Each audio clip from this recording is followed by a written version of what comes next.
आपला योग वासिष्ठाचं पहिलं वैराग्य प्रकरणाचं शेवट आपण पाहिलेलं आहे. आज थोडस ते राम जे काही बोलतो आहे त्यांनी बरीच निंदा केली ना सगळ्याची. तर तो एवढा मॅच्युअर्ड असल्याप्रमाणे सगळं बोलला ना की सगळ्याची निंदा केली त्याने. संसाराची निंदा, विषयाची निंदा, स्त्रियांची निंदा, देहाची निंदा, असं सगळं त्यांनी की हे कसं सगळं व्यर्थ आहे असं सगळं त्या दरबारामध्ये सांगितलं. तर इथं त्यांनी ते जे रामाचं भाषण झालं ना त्या संबंधी जे शेवटी सांगितले ते पाहण्यासारखं आहे. ते बघूया आणि मग पुढच्या प्रकरणाला सुरुवात करू. असं त्यांनी असं म्हटलंय की राम कसा होता तर कमलपत्राप्रमाणे सुंदर नेत्र असलेला असा, आणि तो मोह नाहीसा करणारा असं ज्ञान तो जे बोलला ते ऐकून सगळ्यांना खूप विस्मय वाटला की एवढ्या लहान वयामध्ये, लहान आहे ना 16 वर्षाचा, तेव्हा सगळ्या म्हणजे त्यांनी अगदी जसं ज्ञानेश्वरांनी म्हणलंय की सगळ्या शरीराचे कान करा, तसं इथं त्यांनी काय म्हणलंय की अंगावरती ते रोमांच उभं राहिले आणि इतके उभं राहिले की जसे काही कपड्यातून बाहेर येतील इतकं त्यांच्या अंगावरती सगळं काटा आला सगळं बोल ऐकून. आणि एकदम सगळ्यांच्याही मनामध्ये वैराग्य उत्पन्न झालं. तर त्यावेळेला त्या ठिकाणी वसिष्ठ ऋषी होते, विश्वामित्र, आणि काल मागच्या वेळी आपण बघितलं की जयंत, दृष्टी हे त्याचे मंत्री सगळे रामाचे त्या ठिकाणी होते. अयोध्येतले प्रतिष्ठित नागरिक होते, मांडलिक राजे होते आणि वेदांत जाणणारे ब्राह्मण वगैरे. तर ते सगळ्यांना खूप ते ऐकून त्याचा आनंद झाला. आणि म्हणजे राजस्त्री आपण वर कक्षामध्ये बसल्या त्या कौशल्या, सुमित्रा वगैरे, त्यांना पण खूप म्हणजे आवडलं. आणि ते ऐकत असताना इतकी स्तब्धता होती की त्यांनी आपल्या बांगड्या, पैंजण वाजू नये म्हणून अगदी गुपचूप असं वर्णन केलं, शांत बसलं. आता एवढंच नाही तर त्याने असं म्हणलंय की रामाचं ते बोलणं ऐकण्यासाठी आकाशामध्ये सिद्ध आणि गंधर्व पण आले होते. ते इतकं त्याचं बोलणं इतकं सुंदर होतं की सगळे विद्याधर, वासुकी सारखे नाग, नंतर नारद, व्यास, पुलस्त्य वगैरे सगळे असे ऋषी ते ऐकायला आले होते. आणि साधू साधू छान छान असं म्हणत होते. ते किती छान हा बोलतोय असं. आता मी तुम्हाला म्हटलं ना उपमा जे ज्ञानेश्वरांनी इतक्या उपमा छान दिलेल्या आहेत किंवा कालिदास वगैरे जे उपमा देतात तसे ह्या उपमा खूप आहेत त्याच्यामध्ये. तर त्याने अशी दिली आहे की त्याच वेळी स्वर्गात नंदनवनातील मंदार वृक्षाच्या फुलावर बसलेले भुंगे उडू लागले व त्यांचा गुंजार ऐकू येऊ लागला. त्या नाद माधुर्याने, स्वर्गकुसुमांच्या दिव्य रंगसौंदर्याने आणि सुगंधाने सर्व लोक आनंदाने मत्त होऊन गेले. म्हणजे पुष्पवृष्टी केली त्यांनी गंधर्वांनी वगैरे, त्यावेळेला काय झालं ते भुंगे आनंदाने. तर त्याचं हे वर्णन खूप उपमा छान आहे, दृष्टांत छान आहे. आणि मग ते सगळे पुष्पाची पडली ते सगळ्यांच्या अंगावर राजसभेमध्ये वगैरे अशी पडली. आणि त्यांनी एकदम हे केलं, म्हणजे धन्योद्गार काढले. तर ते श्लोक छान आहे. यात आहे बघतो श्लोक, किंवा श्लोक नसेल तुझ्याकडे नुसतं भाषण, शेवट आहे तो, म्हणजे पहिल्या प्रकरणाचा शेवट चाललाय आपलं वैराग्य. अजून ते सुरू नाही झालं. मला वाटतं हे येते फुलोंकी वर्षा सिद्ध बरोबर. तर श्लोक असा आहे, आकल्पम सिद्ध सेनासु भ्रमद्भिः अभितो दिवम अपूर्वम इदमस्माभिः श्रुतम श्रुती रसायन. जे कल्प संपेपर्यंत आम्ही स्वर्गापर्यंत सर्व ठिकाणी संचार करीत असतो, पण आमचे कान तृप्त होतील असं अमृतासारखं भाषण मात्र आम्ही कधी ऐकलं नव्हतं. इतकं सुंदर भाषण श्रीरामाने केलं आहे. आणि त्याचं रहस्य प्रत्यक्ष देवगुरु बृहस्पतींना सुद्धा कळणं अवघड नाही तेव्हा आवश्यक आहे. तर हे सगळं त्यांनी श्रीरामाची अशी प्रशंसा केली. मग आता रामाने हे सगळं विचार करून शुद्ध आणि पवित्र बुद्धीने प्रश्न विचारले ना, ते सांगता की असं का आहे, तसं का आहे. तर ते आता काय उत्तर देणार आहेत ऋषी, काय ऐकायची आम्हाला इच्छा आहे. तर ब्रह्मज्ञानी म्हणणाऱ्या महर्षींनी ते भाषण अवश्य ऐकण्यासारखं आहे. म्हणजे ज्यांना माहिती त्यांनी सुद्धा ती उत्तरं ऐकायला पाहिजेत. तेव्हा आपण सगळेजण ऐकूया. दशरथाच्या राजसभेमध्ये जाऊया. असं सिद्धांचं सगळे भाषण गंधर्वांचं वगैरे एकमेकात बोलणं चाललं होतं की आपण ऐकूया. आता कोण कोण आले ते बघा. सर्वात पुढे आले नारद महर्षी, देवर्षी नारद, हातामध्ये वीणा घेतलेली. त्यानंतर व्यास महर्षी आले.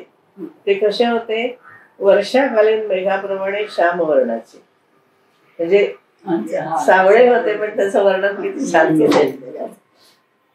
त्याच्यानंतर भृगु, अंगिरा, पुलस्त्य, च्यवन, उद्दालक, उशीर, शिरलोमा असे एकामागे एक महर्षी त्या ठिकाणी आले. पुलस्त्य आणि च्यवन ऋषी, उद्दालक ऋषी, उशीर आणि शरलोमा ही नाव आहेत ऋषी. हा म्हणजे पुष्कळ ऋषी त्या ठिकाणी आले. कसे होते ते, तर त्यांच्या हातामध्ये सुंदर आकाराचे कमंडल होते. नंतर दुसऱ्या हातामध्ये रुद्राक्षाच्या जपमाळा होत्या आणि काखेमध्ये मृगाजीन होतं, कारण ते बसताना त्या ठिकाणी बसायचे होते. प्रत्येकाचं आसन ते त्यांच्यावर होतं. आणि ह्या मुनिमंडळाला पाहून आकाशात शोभणारी प्रकाशमान नक्षत्रे पृथ्वीवर आलीत की काय, काळखे खाली सूर्यमाला आली, असं त्यांनी केलं. मग त्यांनी दशरथाने आदरातिथ्य वगैरे केलं सगळ्यांचं.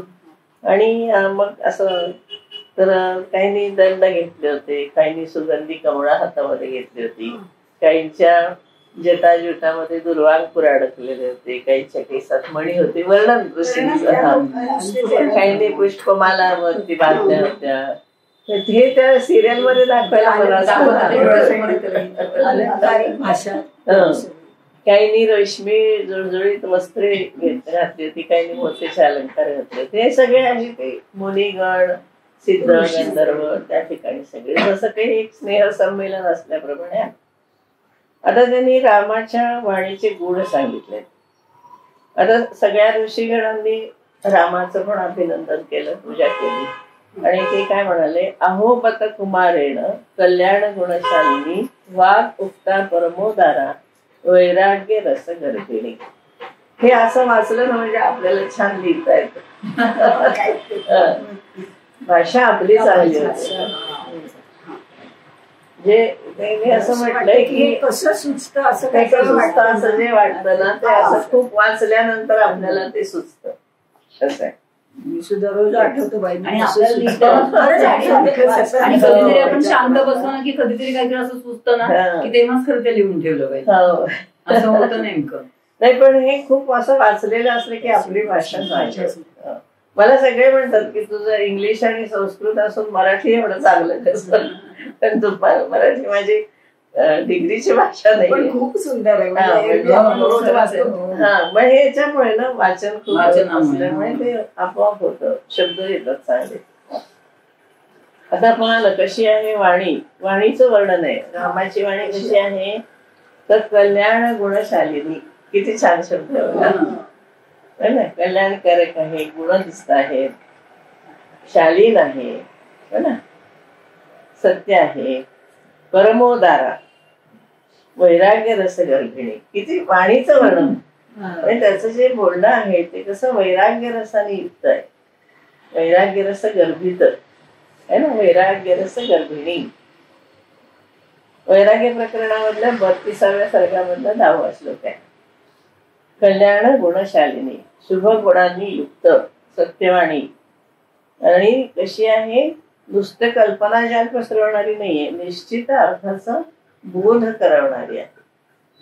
अर्थाचा बोध आपल्या म्हणण्यावर तो आशय बरोबर दुसऱ्याला कळला पाहिजे ना.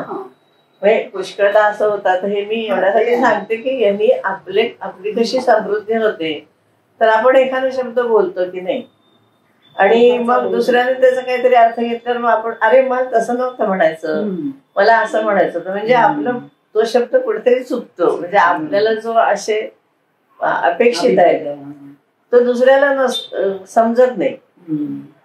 तर त्यामुळे ती अशी वाणी पाहिजे की जो आपल्याला माहिती आहे. विशेषतः आपण जेव्हा लिहितो तेव्हा आपल्याला जे म्हणायचं ते दुसऱ्याला बरोबर कळलं पाहिजे. नाहीतर आपण एक लिहायचं आणि दुसऱ्याला वेगळं कळायचं. आता हे पुष्कळ लोकांचं येतं बघा, मग ते व्याख्यान वगैरे देतात किंवा मग लोक टीका करतात. म्हणतात नाही आम्हाला असं नव्हतं म्हणायचं, आमच्या बोलण्याचा आशय असा नव्हता. असं नंतर जे सांगावं लागतं ना ते सांगावं लागू नये. ते सांगावं लागू नये. जे एक्झॅक्टली म्हणायचं तुम्हाला विक्षिप्तचा अर्थ आहे तोच दुसऱ्याने घेतला पाहिजे. असे काही पण शब्द वापरले असं होता का म्हणे. विशेषतः जेव्हा आपण लिहितो ना तेव्हा ते जास्त विचार करावा लागतो त्याचा. आणि ट्रान्सलेशन करताना तर ते खूप अवघड जातं. कारण संस्कृतचं इंग्लिशमध्ये आणायचं म्हणजे इंग्लिश भाषेमध्ये त्या आशयाला नेमकं काय शब्द आहे हा कळायला पाहिजे ना. ते पण सोपं. बोली भाषेत कसं असतं, बोली भाषा जरा इकडे तिकडे चालते, काही ग्रामर एवढं लागत नाही. पण जेव्हा आपण ट्रान्सलेशन वगैरे करतो तेव्हा या भाषेतला जो आशय सांगायचा तो आशयाचा इंग्लिश शब्द मिळाला पाहिजे. बरोबर आहे की नाही. ते अवघड सारखं डिक्शनरीचा वापर करावा लागतो. डिक्शनरीत सुद्धा थेसारच लागतं. नुसत्या डिक्शनरीमध्ये विविध अर्थ छटा नसतात. मग ज्याच्यामध्ये ह्या वाक्यांचे काय काय अर्थ होतात शब्दाचे, जेव्हा ती वाक्य करून दाखवलेली असतात, थेसारस जो असतो मोठा त्याच्यामध्ये आता समजा आपल्याला इनसाइड वापरायचं आहे. इनसाइड जे बरं ते कसं अव्यय असल्यासारखं आहे ना, आत आहे बाहेर आहे त्याच्या आत आहे. पण हिडन मिनिंग काय आहे त्याचं, तर त्याची त्यांनी वेगवेगळी वाक्य तयार करून दाखवलेली असतात. ते आपल्याला लागतं की हे असं वापरलं तर काय आशय होतो, असं वापरलं तर काय आशय होतो. म्हणजे एवढी आपली समृद्धी पाहिजे भाषेची. म्हणजे हे ग्रंथ वाचले ना की भाषा समृद्ध होते.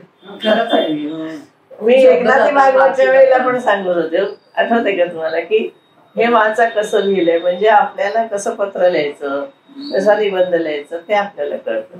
भागवताला पण नव्हतं. नाही एकनाथी भागवताला होते की त्यांचा लेख आहे की. तर असं म्हणजे सांगितलं त्यांनी किती सुंदर की अहोबत कुमारेण कल्याण गुणशालिनी वाग उक्ता परमोदारा वैराग्य रसगर्भिणी. एवढे छान शब्द यांनी वापर. म्हणून गदिमांचं हे सगळं वाचन होतं म्हणून ते एवढं सुंदर लिहू शकतात. फारच छान शब्द वापरले.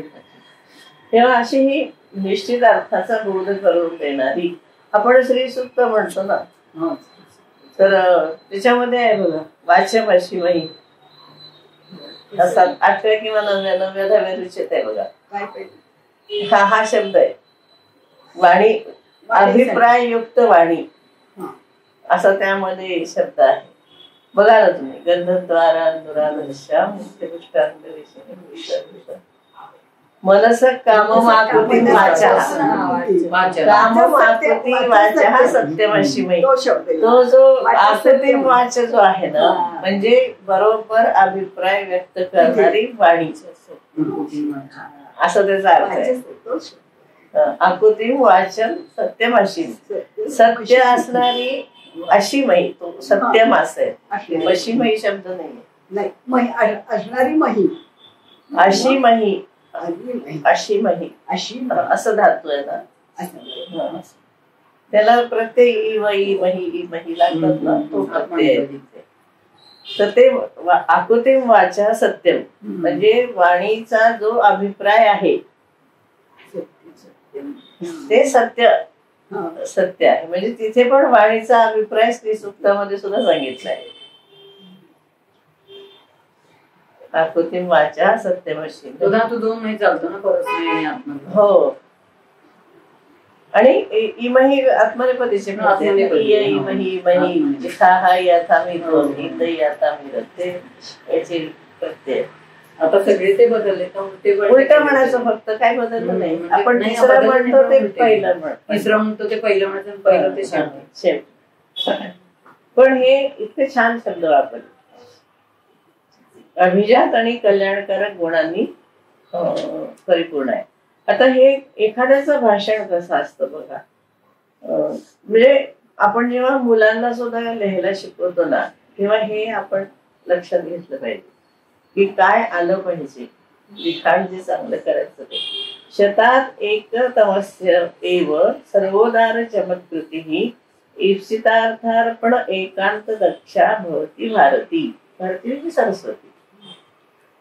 शेकडो वक्त्यांमध्ये एखाद्याच भाषण सहृदय माणसाच्या अंतःकरणामध्ये विस्मय उत्पन्न करणार असतं, कारण अभिप्रेत अर्थाचा नेमका बोध करून देणार असतं.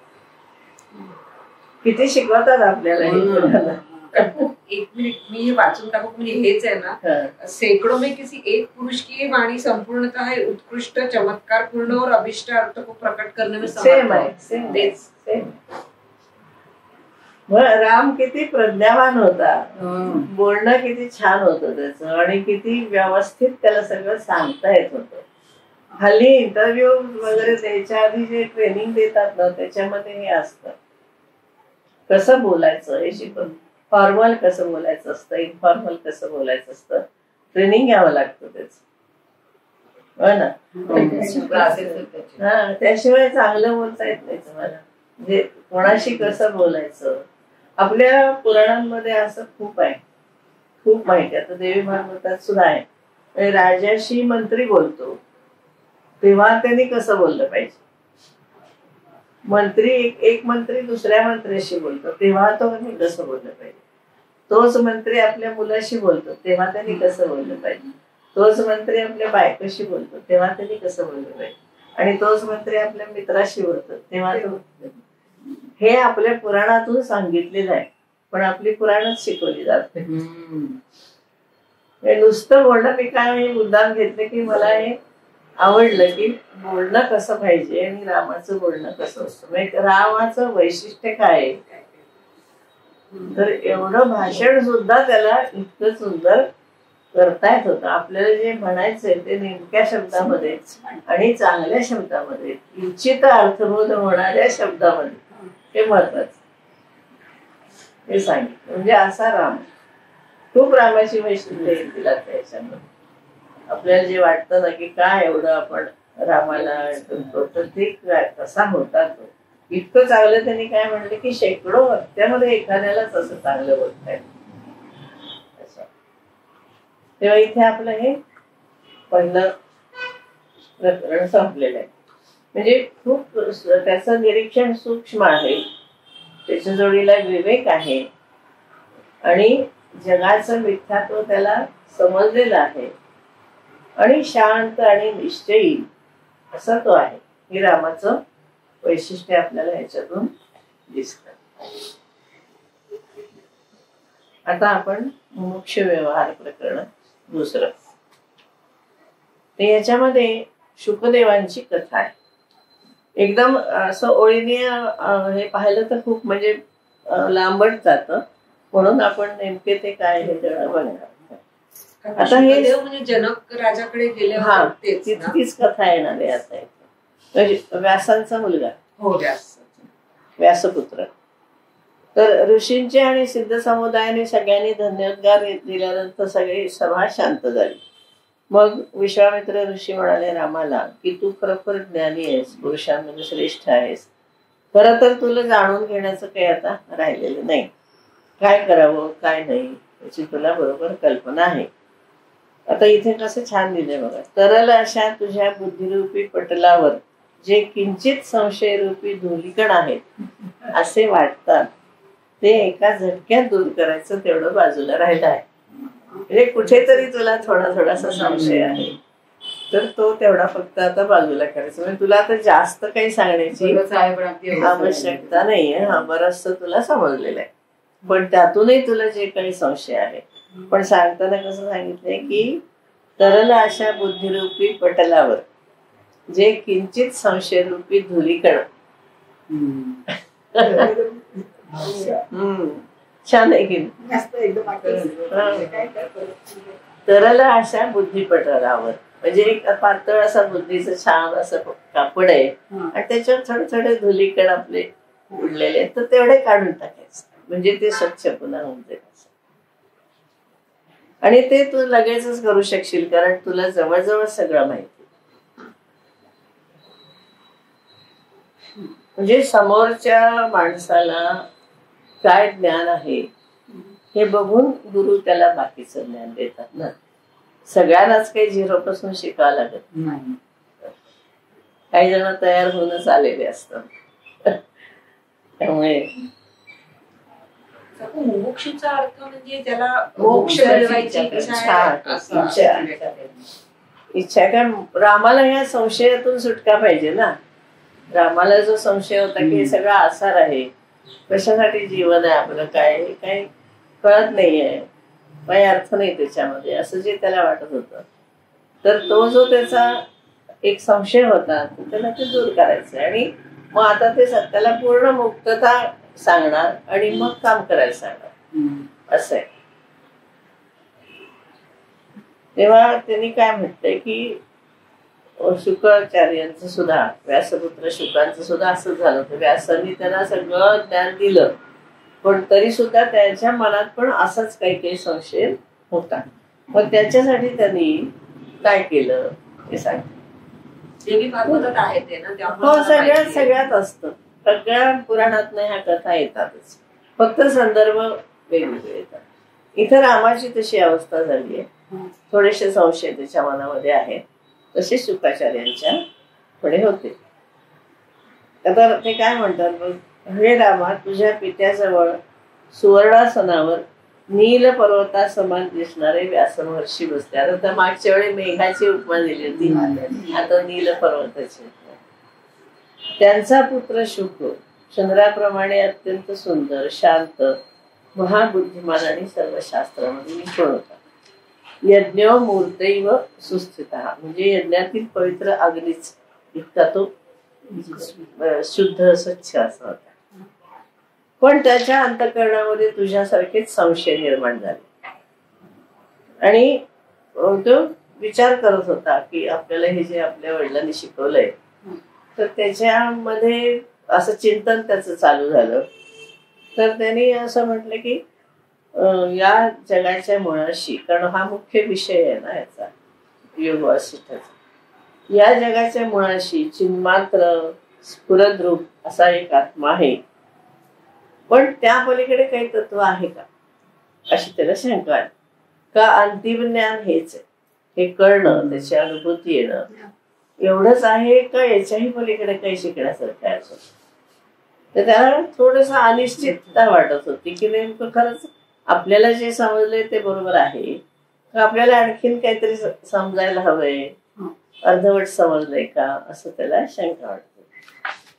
परत त्यांनी म्हटले की मग ते चातकाची वगैरे त्यांनी दिलंय, दुष्ट उपमा खूप दिल्या त्याच्यामध्ये. मग तो एकदा आपल्या वडिलांजवळ आला आणि त्यांना असं विचारलं की हा जो सगळ्या जगाचा पसारा आहे, जो मूळ रूपाला झाकतो असं तुम्ही सांगितलं, आपल्या आत्मस्वरूपाला झाकतो, आपल्याला जग दिसतं, ब्रह्मस्वरूप दिसत नाही. मग हे जे सगळं झाकलं गेलंय, तर तो कसा अस्तित्वात आला? मुळात ह्या शुद्ध चैतन्यावर हे असे जगाचा पसारा आलाच कसा, भ्रम कसा निर्माण झाला, जग आहे असा भ्रम कसा निर्माण झाला, त्यातले व्यवहार कसे चालू झाले, त्याचे नियम कसे सुरू झाले, ते कोणी केले. जर सगळं, आणि विवेकानंदांना पण हा प्रश्न विचारला होता. विवेकानंद अमेरिकेत जेव्हा व्याख्यान देत होते तेव्हा त्याने असंच सांगितलं की हे जग ही सगळी माया आहे आणि शुद्ध चैतन्य ब्रह्मस्वरूप आहे. मग ते म्हणजे ते जर शुद्ध आहे तर ही माया निर्माण कशी, ते बुद्धिवादी लोक आहेत ना सगळे ऐकणारे. मग ते कसं झालं, त्याला उत्तर काय, तेच उत्तर इथे.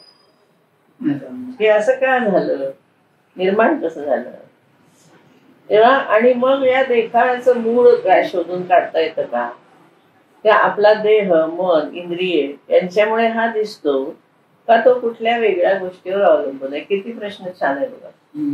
जे आपल्याला हे जे सगळं जग दिसतं ते आपल्याला देह आहे, मन आहे, इंद्रिय आहे, म्हणून दिसतो का? का त्याला दुसरं कोणतं कारण आहे? किती अवघड प्रश्न आहे ते मला सांगा. हा, म्हणजे सगळं ज्ञान आधी झाल्यानंतरचे हे प्रश्न आहेत ना, लगेच नाही विचारते. एबीसीडी नाहीये. बऱ्यापैकी सगळं वेदांत माहित आहे. त्याच्यानंतरचा हा प्रश्न आहे की बा तुम्ही म्हणता हे जग दिसतं हे खोटं आहे, भासात्मक आहे, शिंपल्यावर जसे चांदी वाटते लांबून उन्हात चमकताना, किंवा दोरीवर जसं साप दिसतो अंधारात, तसं आहे असं तुम्ही म्हणता. पण जर शुद्ध चैतन्य असेल तर हा भ्रम का निर्माण झाला? का असं दिसावं? मग आपल्याला देह आहे, इंद्रिय आहे, मन आहे, म्हणून आपल्याला दिसतं का? असं त्यांनी प्रश्न विचारला तिथे. आता व्यास आत्मज्ञानी होते, त्यांनी त्याला योग्य तो उपदेश केला. पण तो म्हणला हे तर तुम्ही मला आधी पण सांगितलंय, पण माझं काही याच्यामधून अजून माझं समाधान झालं नाही तुमच्या उत्तरात. मग ते म्हणाले असं कर, या तू मिथिलेला जा जनक राजाकडे. आता तो जेव्हा मिथिलेला येतो, आता देवी भागवतामध्ये त्याचा रस्ता पण दिलाय, कारण मिथिला हिमालयाच्या जवळजवळ पाहिजे, नेपाळच्या आणि भारताच्या अशी बॉर्डरवर आहे. तर तो त्या मेरू पर्वताच्या शिखरावरून तो यायला त्याला किती वर्ष लागली? त्याच्यात त्यांनी दिले त्याला 3 वर्ष लागली देवी भागवतात. इथं काही तो संदर्भ नाही, इथं कारण विषय त्याला ज्ञान देण्याचं. तर तो म्हणे ते आले मिथिलेला. मिथिलेला आला पण कोणीही त्याचं स्वागत केलं नाही. दारामध्ये त्याला नुसतं त्यांनी निरोप जरी दिला तरी द्वारपालाने काही त्याला हे केलं नाही, कारण जनकाने सांगितलं होतं की त्याला काही एंटरटेन करायचं नाही. त्या देवडीवरती तो बसला. आता त्या ठिकाणी त्याला का बसवलं ते आपण बघूया नंतर. त्या द्वारावरती येऊन बसला, द्वारपालांनी वर्दी दिली, पण त्यांनी तांडवलं हे काल आहे. त्याने काही नाही तिला 7 दिवस त्याला नुसतं देवडीवर बसवून ठेवलं. बघा एखादा किती चिडला असतं ना, तुम्ही आलोय आणि मला आज सुद्धा या म्हणले नाही, पाणी विचारलं नाही, आमचं नाही. आपल्याला लगेच किती अपमानास्पद वाटतं किंवा काय. बर ते झालं. त्याच्यानंतर 7 दिवस त्याला त्यांनी अंतपुरात पाठवलं राणीवशात. बर राजाला काही एक राणी नसते ना, अनेक राण्या असतात, दासदासी असतात, आणि तिथलं सगळं वातावरण वेगळं असतं राणीवशातलं. तिथे अंतपुरामध्ये त्या सुंदर सुंदर स्त्रियांचं नृत्य गायन, आता त्या स्वतःला एंटरटेन करत असतात ना. राजस्त्रिया आहेत त्या नृत्य शिकतात, गाणी गातात, चित्र काढतात, गप्पा गोष्टी करतात, खेळ खेळतात, बागेत फिरतात, की सरबत वगैरे छान छान असतात त्यांच्याकडे, उंची सरबत आणि सगळ्या विलासी वस्तू, सुगंध वगैरे अंगाला सगळे उठणं लावतात. एक तुम्ही राजस्त्रियांचा असं एक जर कल्पना केली तर काय काय त्यांच्या अंतपुरामध्ये असू शकतं की नाही. कोणी वीणा वाजवतात, कोणी काय वेगवेगळ्या केशरचना चालू असतात, सुगंध सगळीकडे असतात, त्यांनी सगळ्या अंगाला लावलेलं असतं, वेगवेगळे अत्तर असतात, खाणं पिणं वगैरे सगळं. त्या ठिकाणी त्याला बसवलं त्यांनी 7 दिवस. भेटला नाही जनक राजा, त्याला भेटले नाही, त्याला बसून ठेवलं. पण शुकांच्या मनावर काहीही परिणाम झाला नाही. काय बघायचं होतं? परीक्षा बघायची शुकाचार्यांची, की हा कितपत तयार आहे. कारण आता जे ज्ञान द्यायचं ते एकदम उच्च प्रतीचं ज्ञान आहे, त्याची घ्यायची तयारी पाहिजे ना. गोंदवलेकर महाराजही म्हणायचे की माझ्याकडे येतात ते काही कोणी ज्ञान घ्यायला येत नाही. कोणाला मुलगा झाला नाही, कोणाला घर बांधायला अडचण येते, कोणाला नोकरी तामुक आहे, कोणाला असे लोक येते, त्यांना मी आत्मज्ञान देऊन उपयोग काय. त्याला जे पाहिजे ते दिलं तर नाही म्हणते कसला बुवा आहे आम्हाला देत नाही असं होईल ना. म्हणून ते म्हणतात की एखादाच असतो की जो ज्या कारणासाठी मी इथं आलोय असं म्हणते. एक ते ब्रह्मानंद बुवा त्याच्यासाठी मी आलोय म्हणतो, बाकीचा फायदा झाला एवढंच. म्हणजे इतकं तयार लागतं. आपण किती तयार आहोत ते त्याप्रमाणे आपण रिसिव्ह करतो समोरच्या, परसिव्ह करतो. हिंग हिंग मिरायची गिरायक हिंग मिरे जिरे मागतात सगळे. पण आपण जे आपल्याला जे परसेप्शन असतं ना एखादी गोष्ट बघितल्यानंतर त्याच्यामध्ये फरक असतो. म्हणजे आता आपण सगळेजण एकच योग वासिष्ठ ऐकत आहोत, पण प्रत्येकाची तयारी जी आहे परसिव्ह करण्याची ती वेगवेगळी. कोणाचं थोडस माहिती असतं, कोणाला ज्ञान अजून म्हणजे मुळात सुरुवात असते, कोणी मध्यावर असतं, कोणी तर जास्ती विचार असतो. तर ते मी आता स्वामीजींच्या भाषणाला जायचं ना पुरुषोत्तमानंदांच्या, तर ते म्हणायचे ना आमच्या पुढे इतक्या विविध प्रकारचे श्रोते असतात की आम्हाला फार वरच्या पातळीवर बोलूनही चालत नाही, आम्हाला फार खालच्या पातळीवर बोलूनही चालत नाही. सर्वसमावेशक म्हणजे सगळ्यांना साधारण समजेल अशा भाषेमध्ये आम्हाला सांगावं लागतं. असं होतं. त्यामुळे प्रत्येकाची जी ग्रहण करण्याची शक्ती आहे ना ती वेगवेगळी असते. आता या ठिकाणी शुकाचार्यांच्या ठिकाणी जर आपल्यासारखा साधा माणूस असता तर तो मुळात बाहेर आपल्याला थांबवलं तिथूनच निघून गेला असता. 7 दिवस बरं तोही पेशन्स ठेवला तर पुन्हा इथं 7 दिवस तिथं बायकांच्यात बसून करायचं काय? हो ना, नाही का? हा पुरुष आहे, राणी वशात कसं काय बसून काय करणार आहे आपण? म्हणजे तो किती अपमानास्पद वाटला असतं, पण शुकाचार्यांना काही फरक पडला नाही. आता इथं त्यांनी श्लोक छान लिहिलाय. केवलम सुसमहा स्वच्छो मौनी मुदित मानसहा संपूर्ण इव शीतांशु अतिष्ठ अमलहा शुकः. ही अवस्था लक्षात घ्या म्हणजे पुढचं योग वासिष्ठ कळेल. तो कसा आहे? सुसमहा स्वच्छ मौनी मुदित मानस म्हणजे प्रसन्न. म्हणजे तो कसा होता? सर्व वेळ निर्विकार, सुसमहा म्हणजे समांतकरण, काही त्याच्यामध्ये नाही, शांत होता, मौन, मन प्रसन्न असा पूर्ण चंद्रासारखा आणि स्वस्थ. 8-15 दिवस तो तशा अवस्थेत सुद्धा अतिशय छान राहील, न चिडता, न रागवता, शांत मनाने, स्वच्छ मनाने, मनात कसलंही किलबिश आलं नाही, शांत राहिला. म्हणजे मुळात धारणा शक्ती किती चांगली होती मनाची. इथं मला इतका ठेवलं, मला असं काय केलं, तसं काय केलं, असं काही नाही, मनामध्ये काहीही आलं नाही. थांब म्हणजे थांबला, शांत म्हणजे इतकी तर मनाची स्थिरता आणि शांतता ही पाहिजे आपल्याला. जेव्हा हे शास्त्र समजून, कारण हे मोक्ष मिळण्यासाठीचं शास्त्र आपण आधीच बघितलं. हेतू काय याचा अध्यात्म ज्ञान हा. मग ते ज्ञान घेण्यासाठी आपलं मनही तेवढं शांत, निर्विकार, स्वच्छ असं हवं. तर शुकाचार्यांना 15 दिवस त्यांनी तसं ठेवलं, पण कसलीही तक्रार गेली नाही. आपण जरा लाईट गेली तरी आपले अस्वस्थ होतो, लगेच तक्रार करतो, तेव्हा आणखीन थोडी एखादी बाई आली नाही की लगेच सगळं बिघडत. पाऱ्या चढतो. तेव्हा मनाची बैठक मोडता कामा नये. बैसकानं मोडे मानसीची असं जे ज्ञानेश्वरांनी म्हणले ना, ते एवढ्यासाठी. नंतर आता मग जनकाच्या लक्षात आलं की अरे हा विवेकी आहे, वैराग्यशील आहे. ते त्याने आधी बघितलं ना ध्यान देण्यापूर्वी, कोणाला काय शिकवायचं, कसं शिकवायचं. हे उपनिषदात सुद्धा एक दिवशी 5 जण, प्रश्नोपनिषदात आहे, 5 जण आणि एक त्यांचे गुरु असे 6 जण एका राजाकडे येतात. काही त्याला प्रश्न विचारायचे असतो.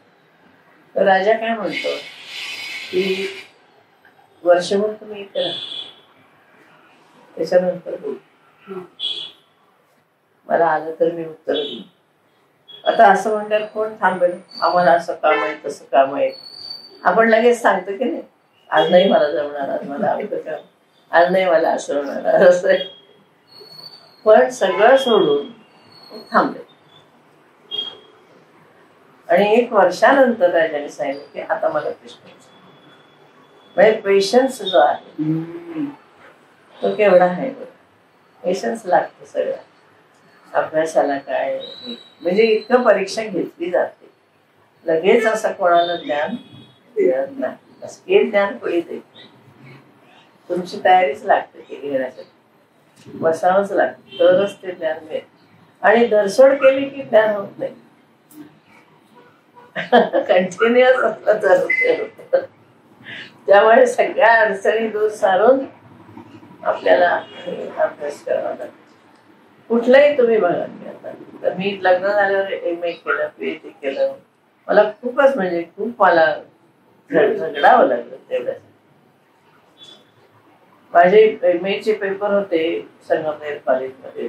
1 वर्ष माझं तिथं झालं. माझं एकटीचंच 2nd इयर होतं. पण ते प्रिन्सिपल खूप चांगले होते. त्यांनी माझ्या एकटीचा क्वेश्चन पेपर मागून घ्यायचे पुणे युनिव्हर्सिटी. हो.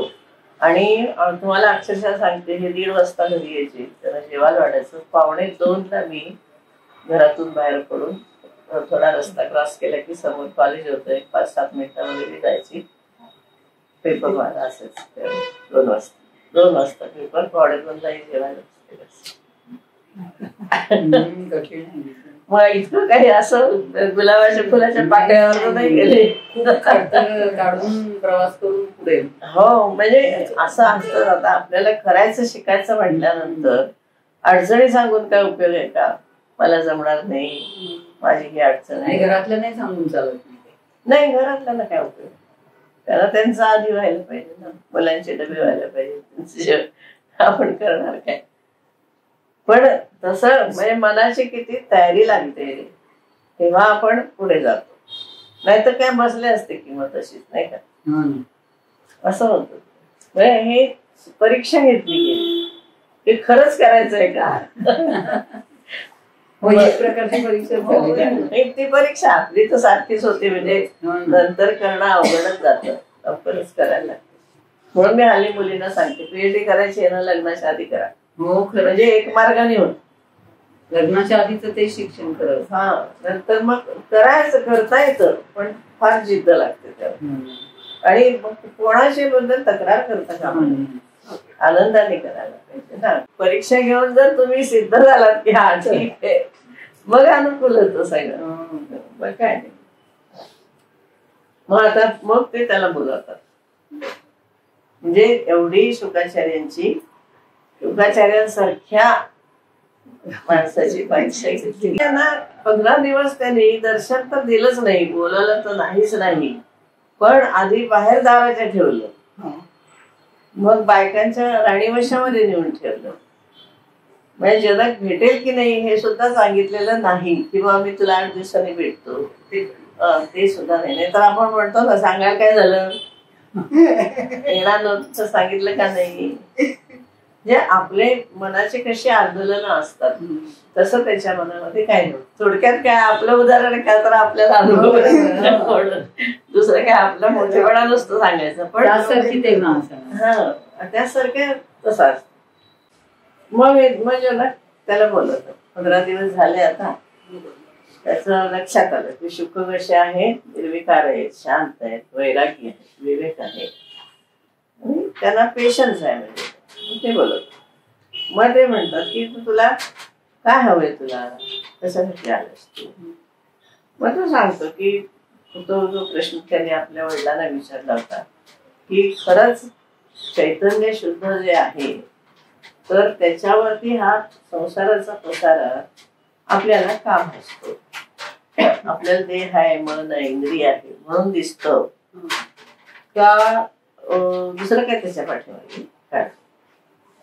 मग ते म्हणतात की माझ्या वडिलांनी मला हे सगळं सांगितलंय की एक कल्पना आहे, स्वतःच्या कल्पनेने आपण संसार उभा केला. आता मग आपल्याला प्रश्न असा पडेल की मग आपण आपल्या कल्पनेत आपल्याला दुःख काय पण निर्माण केलं? आपण जर आपल्या कल्पनेने संसार करतो आहे तर मग सुखानेच व्हायला पाहिजे ना. आपण मग दुःख का निर्माण केलं? ऐकायला की उत्तर तेही मनानेच केलं, दुःखही मनानेच केलं. हा तुम्हीच निर्माण केलंय असं म्हणतो. तेव्हा का आपण ह्या कल्पना जालामध्ये स्वतःला गुंतवून ठेवली. बरं, ते झालं तर हे कल्पना आपण समजा नष्ट केली ज्ञानाने, तर संपलं का मग? इथे संपेल का ते ज्ञानाने नष्ट केली तर ते काय होईल मग ते मला सांगा, असा प्रश्न त्यांनी विचारला. तेव्हा ते म्हणतात की आता व्यास महर्षींनी तुला जे ज्ञान दिलंय त्याच्यापेक्षा वेगळं ज्ञान काही नाही. तर आपली मानसिक योग वासिष्ठ हा सायकोलॉजीचा अत्यंत चांगला ग्रंथ, म्हणजे कुठल्याही जगामध्ये सायकोलॉजीचा इतका चांगला ग्रंथ जगामध्ये नाही. इतकं मनाविषयी योग वासिष्ठामध्ये सांगितलेलं आहे. म्हणजे मॉडर्न सायकोलॉजिस्टने सुद्धा योग वासिष्ठाचा अभ्यास करण्यात आला. एवढा शब्द आहे. मग ते काय म्हणतात की खरं तर या जगामध्ये परब्रह्माशिवाय आत्म्याशिवाय दुसरं काही नाही, हे पक्क.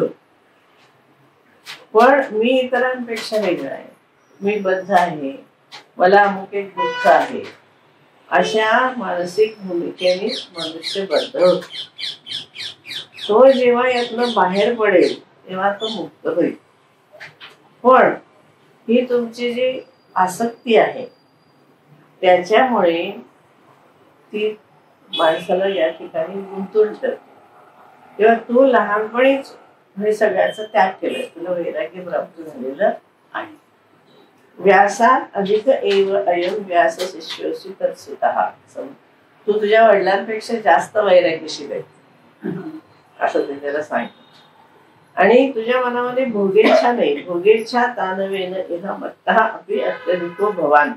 आणि भोगेच्छांपेक्षा भोगाचा आणि त्याच्या संपर्काचा तू त्याग केलास, कारण राणीवशात राहून सुद्धा त्याला काहीच वाटलं नाही ना, तू त्याग केलास.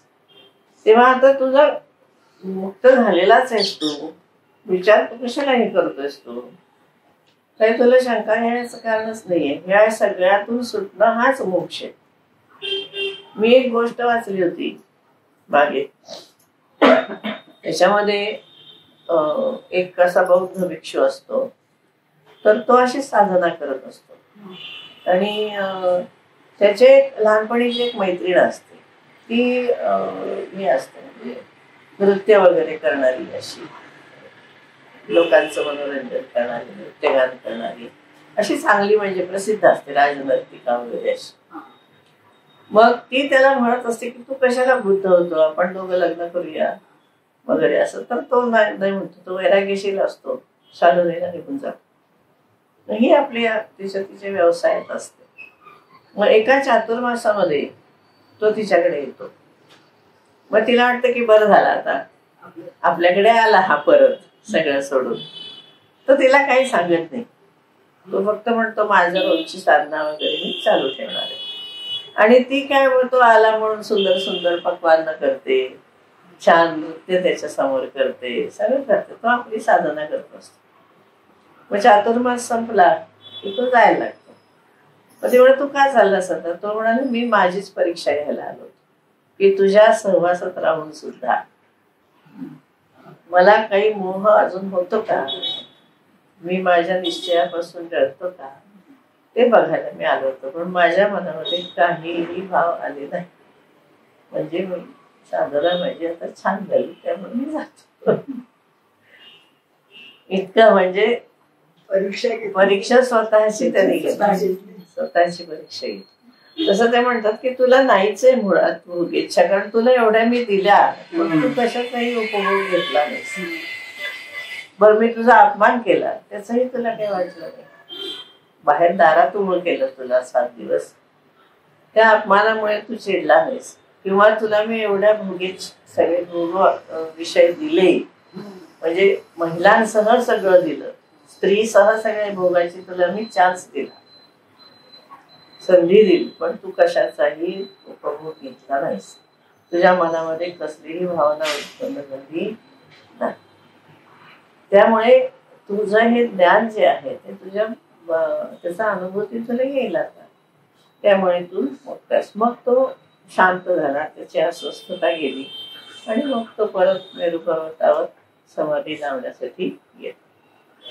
म्हणजे असं त्यांनी ही कथा सांगितली. आता का सांगितली ही कथा, रामाला का सांगितली? मग विश्वामित्र म्हणतात वसिष्ठांना की शुकाचार्यांप्रमाणे श्रीरामाला जगाचं सगळं स्वरूप कळालंय. विषयोपभोगाची आवड त्याला नाही रामाला आता, बरोबर आहे. त्याला वैराग्य आलेलं आहे पूर्ण. त्याच्यानंतर बाह्य सुखही त्याला नको आहे. एवढं जग आपल्या दशरथाने त्याच्याकडे सगळं पाठवलं होतं. दासी पाठवल्या, नृत्यांगना पाठवल्या होत्या, वेगवेगळी त्याला अन्न चांगल्या प्रकारे पाठवलं होतं. पण त्याला काही त्याची इच्छा झाली नाही. शिकारीला जायचे तेही काही केलं नाही त्याने. बघितलं ना आपण की त्याने कशाचाच उपभोग घेतला. म्हणजे तो कसा झालाय, भोगेच्छा रहित झालेला, शांत आहे, शुद्ध आहे. तर आता राम तसा बद्ध अवस्थेमध्ये राहिलेला नाही. सुखाच्या इच्छेने मन विषयाकडे पुन्हा पुन्हा खेचलं जाणं, पुन्हा पुन्हा ओढलं जाणं, याला म्हणायचं बंध. आणि सुखेच्छा कमी होणं, त्याला वासना क्षीण होणं, त्याला म्हणायचं मोक्ष. तेव्हा आता त्याची अशी आता अवस्था आहे की त्याला आता थोडस ज्ञान देण्याची आवश्यकता. त्याला आता फार काही आपल्याला, म्हणजे तू आता भोगेच्या जसं गोंधळेकर म्हणतात की जप करा. लोक म्हणतात जप करताना वेगळेच विचार आमच्या मनात येतात. ही अवस्था आहे का रामाची? नाही. मग त्यांना ज्ञान देऊन उपयोग काय सांगा? मग त्या विचाराकडे दुर्लक्ष कर, असं शिकवतात की नाही. कुठलेही बघा तुम्ही कोर्सेस असतात त्यामध्ये, की मनामधल्या विचाराकडे तर असतं त्याने फार इथून शिकवावं लागतं. त्याला काही आत्मज्ञान देऊन उपयोग नाही. फायनल त्याला सांगताच येत नाही. त्यांना आधी हे शिकवावं लागतं की जप करताना मन एकाग्र कसं असतं. आणि याच्यामध्ये अनेक वर्ष जातात. लगेच काही कोणाचं एकाग्र होत नाही. त्याला पूर्व पुण्याही पाहिजे.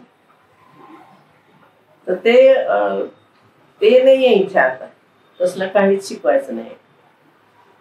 0 पासून सुरुवात नाहीये त्याची. तर त्याला परिपूर्णता मुळातच झाली. ओके नाही. कशाची इच्छा नाही त्याला, विषय इच्छा नाही, भोगाची इच्छा नाही, त्याला सुख दुःखाचं काही नाही. मग त्यामुळे आता जे आहे तुला काही बाकीच्यांना जसा त्रास सहन करावा लागतो की जप करताना एक तर झोप येते, किंवा मनामध्ये दुसरे विचार येतात, किंवा कोणतरी आलं की लगेच आपण उठतो, लक्ष तिकडे जातं, फोनकडे लक्ष जातं, इकडे. म्हणजे आपली एकदम प्रिलिमिनरी अवस्था आहे. ओके नाही. दिवस चालते आणि तीच अनेक वर्ष तशीच असते. पण इथे तसं नाहीये. आपण ठरवतो बरं की नाही असं, पण तरी होतच. तर ते म्हणजे आता त्याला कसलीच ओढ नाही. त्यामुळे त्याला जीवनमुक्त अशी अवस्था आहे. पण जोपर्यंत आत्मप्रचितीचा साक्षात अनुभव येत नाही तोपर्यंत त्याची ही अवस्था संभ्रमाची अशी राहणार आहे. जसं शरद ऋतूचे सौंदर्य निरभ्र आकाशामुळे फुलते. शरदाचं चांदणं जास्त का चांगलं असतं तर धूळ बसलेली असते. तर ते काय म्हणतात की आता ते जो शेवटचा हात फिरवायचा आहे ते तुम्ही करा. रघुणाम एष सर्वेषां प्रभुः कुलगुरुः सदा सर्वज्ञः सर्वसाक्षीच त्रिकाल अमल दर्शनः. म्हणजे तुम्ही कसे आहात? त्रिकाल ज्ञानी, सर्वज्ञ, रघुकुलाचे गुरु वसिष्ठ. आता त्यांनी शेवटचा म्हणजे फायनल उपदेश केला की रामाला परिपूर्णता अनुभवाला येईल. त्याला फार काही सांगण्याची आवश्यकता नाही. मग वसिष्ठांच्याकडून विश्वामित्र म्हणतात की तुम्ही आता जो तुम्हाला ब्रह्मदेवाने ज्ञान दिलं आणि मग तुम्हाला जो काही ज्ञान झालेलं आहे तर ते तुम्ही आता रामाला ज्ञान द्या. आणि आता त्याने काय दिले बघा की रामासारख्या निष्पाप सदाचरणी विरक्त अशा शिष्याला शास्त्र वचनांचा आशय सांगितल्याने त्याची सार्थकच होईल. म्हणजे त्याला योग्य होईल सांगणं नाहीतर आता आपल्या बाबतीत असं होतं, विषयासक्त आणि अश्रद्ध केवळ शिष्य व आम्हाला शिष्य म्हणा तुम्ही असं म्हणून तर त्याला जर उपदेश केला तर चामड्याच्या स्पर्शाने अपवित्र झालेल्या दुधासारखा तो अपवित्र अनाठायी होतो. म्हणजे उपदेश देऊन सुद्धा काही उपयोगच नाहीये. ज्याच्या ठिकाणचे आसक्ती, भय, क्रोध नष्ट झाले आहेत त्याला जर शुद्ध निरहंकार बुद्धीचे महात्मे उपदेश करतील तर निश्चितच त्याला शांती लागेल. म्हणजे शिष्य योग्य पाहिजे, गुरु पण योग्य पाहिजे. असा इतका तयारीचा शिष्य जर एखाद्या विषयासक्त गुरुंच्याकडे गेला तर गुरु पण त्या योग्य त्याला सांगणार आहे, तर तो उपदेश योग्य ठिकाणी योग्य माणसाला केल्यासारखं मिळेल. मग सगळे नारद वगैरे सगळ्यांनी त्याला अनुमती दिली. मग वसिष्ठ म्हणाले की जगतपित्या ब्रह्मदेवाने निषद पर्वतावर केलेल्या उपदेशाचे मला पूर्ण स्मरण आहे. तुमच्या आदेशाचा आदर करून दिव्याच्या योगाने ज्याप्रमाणे अंधार नाहीसा होतो त्याप्रमाणे रामाच्या अंतःकरणातला उद्वेग, अशांती मी नष्ट करेल हे मला खात्री आहे.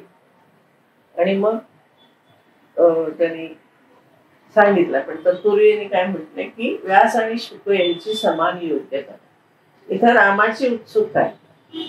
रामाने ते सुरुवात करण्यापूर्वी अजून एक शंका विचारली की भगवान व्यास हे सर्वज्ञ असून शुकांचे वडील आणि गुरु होते, मग त्यांचा मुलगा विदेहमुक्त झाला आणि ते कसे झाले असं ते तर आहेतच खरं, रामाला माहिती नाही एवढंच. मग ते काय म्हणतात, वसिष्ठ त्याला सांगतात की हे रामा, समुद्राच्या पाण्यावर लाटा उत्पन्न झाल्या किंवा ते स्थिर असले तरी त्या पाण्यामध्ये यत्किंचितही फरक पडत नाही. तसं व्यास महर्षींचं, व्यास महर्षी सुद्धा विदेहमुक्त आहेत, फक्त ते कार्यरत आहेत. पण याचा अर्थ असा नव्हे की ते विदेहमुक्त नाही. आणि शुकाचार्य समाधीस्थ आहेत म्हणजे ते विदेहमुक्त, दोघेही सारखेच. तेव्हा ते असं म्हणतात की अनुभवाच्या दृष्टीने ते पण विदेही आहेत. रामाला शंका आली ना की हे विदेहमुक्त नाहीत आणि शुकाचार्य कसे विदेहमुक्त आहेत. तसं नाहीये. हे जरी तुला काम करत दिसत असले तरी पाण्यावरचे लाटा असले तरी ते पाणीच असतं. तसं हे जरी तुला या ठिकाणी दिसत असले तरी सुद्धा ते विदेहमुक्त आहे.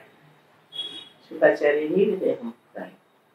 तेव्हा व्यासांचा प्रभाव अद्भुत आहे आणि ह्या कल्पातील त्याचा हा 10वा अवतार आहे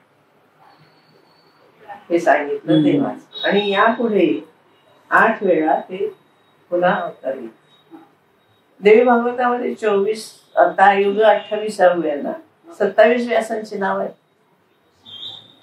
आणि हे 28व्या हे व्यास कृष्णद्वैपायन. तिथे द्वापर युगाचं दिलेलं आहे की प्रत्येक द्वापर युगामध्ये ते झालेत ना, प्रत्येक द्वापर युगामध्ये व्यास आलेले आहेत. मग ते कोण होते प्रत्येक वेळेला ते सांगितले नाव आहेत. आणि हा 28वा जे युग आहे ना त्याच्यामध्ये कृष्णद्वैपायन हे त्यांचं नाव आहे. आपलं कलियुग हे 28 आहे ना, 28वा कलियुग आहे म्हणून ते युग 28 म्हणजे तो 28 युग नाही उभा. ह्या कलियुगामध्ये 28व्या कलियुगामध्ये तो विटेवर उभा राहिला असं त्याचा आहे. बर, मग ते काय म्हणतात की प्रत्येक वेळेला ते येतील, वेदांचे विभाग करतील. विदेहमुक्ती तर असणारच आहे, जितेंद्रिय आहेत, त्यांच्या मनामध्ये शोक नाही, भय नाही, पूर्ण शांत असे ते आहे. आता मुख्य हा जो योगवास्थेचा विषय आहे ना ते म्हणतात की म्हणजे जे पुरुषार्थ करतो आपण, स्त्रियांचा सुद्धा पुरुषार्थच असतो, तर हा जो पुरुष प्रयत्न आहे, पौरुष आहे, त्याला जास्त महत्व आहे. पौरुष प्रयत्नाने तुम्ही सगळं साध्य करू शकता, नशिबावर मात करू शकता. हा थोडा प्रॅक्टिकल ग्रंथ आहे. दैव वगैरे मानत नाही म्हणजे ते म्हणतात तुम्ही दैव निर्माण केले, ते चुकीचं जे काम केलं ते बरोबर करा म्हणजे ते दैव संपतं. Counter acting. आता आपण बँकेतून पैसे काढतो 10,000 रुपये पण काढले. हा, त्याच्यातले आपले 10,000 कमी झाले की नाही. आता तो बॅलन्स कसा भरून निघणार, पुन्हा 10,000 टाकावे लागतील ना. तर हे जसं काउंटर ऍक्टिंग आहे तसं आपलं जे कर्म चुकीचं झालंय, ज्याच्यामुळे आपल्याला हा त्रास आहे असं वाटतंय, ते बरोबर करायचं या वेळेला. म्हणजे ते दैव संपत. हा पौरुष, पुरुषत्व म्हणतात त्याला. पुरुष म्हणजे स्त्रियांचा पण जीव हा पुरुषच आहे ना. देह स्त्रीचा असला तरी पौरुषत्वच आहे ते. तेव्हा हे करायला योग वासिष्ठ सांग. आणि बुद्धीवरती खूप भर आहे. तर्काने सगळं पटलं पाहिजे, बुद्धीला सुद्धा पटलं पाहिजे, शास्त्राची अनुभूती आली पाहिजे. दोन्हीवरही हा ग्रंथ भर देतो. पुढे पुढे फार छान आहे. तुम्ही चक्रावून जाणवते का? जेव्हा कथा येतील आख्यान येईलच आता. आणि ते सांगतायत की प्रयत्न आणि दैव याचं काय भांडण असतं, आणि दैव बलवंतर म्हणता तुम्ही ते कसं चुकीचं असतं ते आधी सांगतील. आणि मग तुम्हाला अशा ठिकाणी नेतील की कळणारच नाही तुम्हाला की खरंच आपलं मन असं इतकं भयंकर आहे का. तर ते काय असं म्हणतात की शुकाचार्यांनी जसं खडतर तपश्चर्या करून आपलं हे ज्ञान प्राप्त करून घेतलं, तर ते सगळ्या सामान्य मुमुक्षुजनांना तसं करता येईल का? हा, सगळ्यांना कसं जमेल ना, एखाद्याला. तर ते असं म्हणलंय त्यांनी की हा विशेष आहे याचा की तुम्ही दीर्घ प्रयत्न करता, प्रयत्न मध्ये सोडू नका, मग तुम्हाला जमेल. सामान्य असलं तरी तुम्ही घाबरून प्रयत्न सोडले ना तर होणार, असं स्पष्ट सांगितलं. सम्यक प्रयुक्तात सर्वेण पौरुषात समवाप्यते. सम्यक प्रयत्न, योग्य ते प्रयत्न करायला पाहिजेत, सगळं मिळतं तुम्हाला. फक्त मध्ये सोडायचं नाही, संकट आली तरी घाबरायचं नाही. म्हणजे जसं चंद्र उगवला की आपोआपच साधन आपल्याला प्राप्त होतं, तसं शास्त्राला अनुसरून फार महत्वाचं आहे याच्यामध्ये की शास्त्राला अनुसरून काया वाचा मने करून केलेल्या कर्मामुळे काम क्रोधादी विकार नष्ट होतात. पुरुष प्रयत्नानेच तुम्हाला हे साध्य करून घ्यायला पाहिजे. माझ्या दैवात असेल तर होईल म्हणून उपयोग नाही. मग आता पौरुष शब्द आल्यानंतर व्याख्या काय? रामाचे पण प्रश्न, कशाला पौरुष म्हणायचं, पुरुषार्थ कशाला म्हणायचं?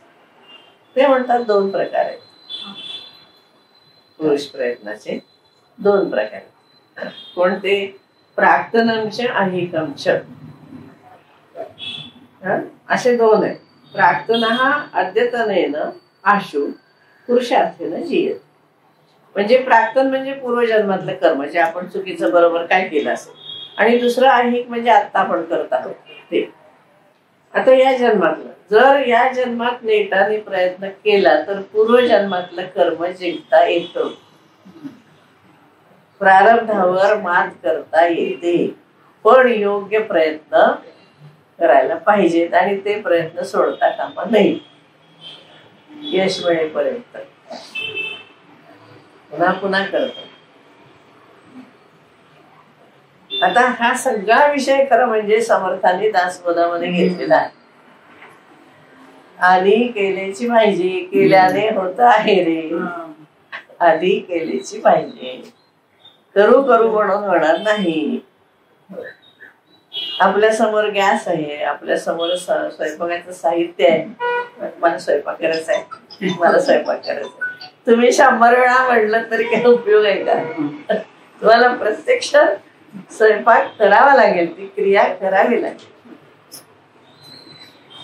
त्याला म्हणायचं पुरुष प्रयत्न. स्वतःला तिथे प्रयत्न करणं आवश्यक आहे. आणि हे अगदी पक्क आहे की या जन्मात नेटाने प्रयत्न केला तर पूर्वजन्मातील कर्म जिंकता येतं. हे योग वासिष्ठाचं वैशिष्ट्य आहे. दृढ अभ्यास बुद्धी अशी पाहिजे त्याला. मग मेरू पर्वतासारखं सुद्धा तुम्हाला गिळून टाकता येईल, इतकं तुमचं दृढ हे असेल तर. मी एक दृष्टांत दिलाय. एखादा रोगाने पिडलेला पाणी पिण्यासाठी हात उचलण्याचं सुद्धा सामर्थ्य नाही असा असला तर त्याला गोडभर पाणी मिळालं तर चेतना येते. तशा माणसाने सुद्धा शास्त्राचे सदाचरणाचे नियम त्याच्या आधाराने जर तो वागला तर सगळ्या आपत्ती नाहीशा होतात. गीतेने फक्त सांगितले तस्मात शास्त्रम प्रमाणते कार्याकार्य व्यवस्थित. म्हणजे गीता तुम्हाला समजायची असेल तर हे कर्म काय असतं ते समजून घ्यायला लागते. खरी अर्थ वाच्यार्थ सगळ्यांना कळत, पण शास्त्राप्रमाणे आचरण म्हणजे काय हे कुठं कळत. शास्त्राप्रमाणे आचरण केल्यावर चांगलं होतं, पण म्हणजे काय करायचं.